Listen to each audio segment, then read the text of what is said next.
You're listening to Systemic Error Podcast. The failure was designed. Corrupt mobster Trump staggered that some people can't be bought analysis based on an article by Adam Lynch.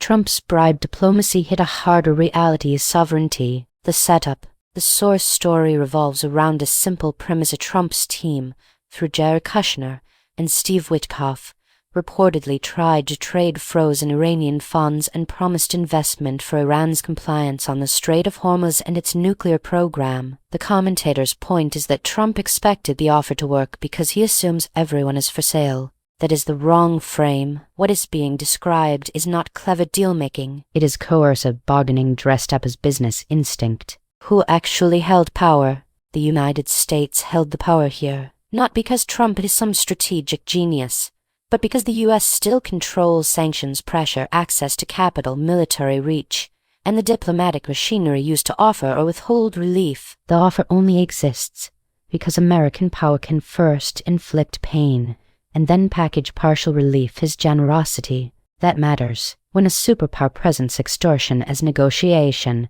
it is not conducting normal diplomacy. It is converting state force into a transaction and pretending the transaction is neutral. Trump mistook coercion for universality. The source gets one thing right: Trump is a transactional actor who expects others to behave transactionally too. That is not realism. It is narcissism with a budget. He does not seem to understand that not every government, even a repressive one, is run by the same short-term price signal he lives by. The Iranian regime, whatever else it is, has its own nationalist and ideological project. The source notes that its leaders are guided by long-term goals tied to the Islamic Revolution. That is not confusion. That is a different political logic. Trump keeps failing to grasp the same thing. Some actors will absorb punishment rather than validate the premise that sovereignty can be bought off by a bigger envelope. What the story misdirects. The Dispatch framing wants this to read like a rich man's misunderstanding, a personality quirk,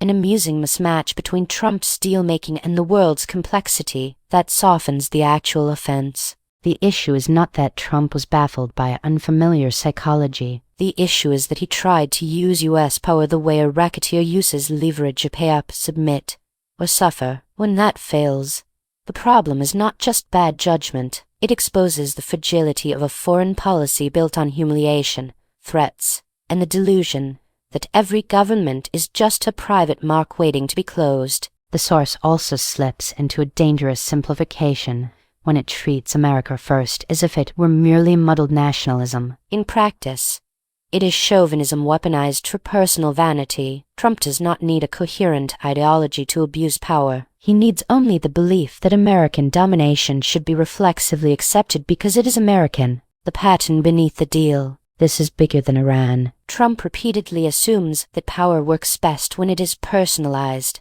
monetized, and made humiliating. Sometimes that works against weaker actors who are already broken or dependent. But when the other side has an actual political identity, that model collapses.